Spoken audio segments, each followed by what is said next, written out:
In the Wumeng Mountains in southwest China's Guizhou province, there is a village called Hai. The village sits among the karst landform in Bijie City.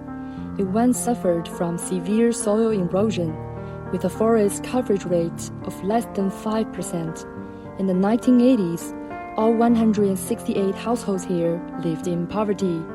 我们海群了嘛，在以前的时候，因为土地收薄，偏山的、满山的、光秃秃那种，80几年时候才人均30代。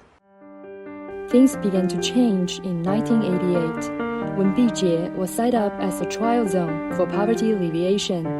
It took villagers 3 years to plant about 800 hectares of pine trees on the barren stone mountains.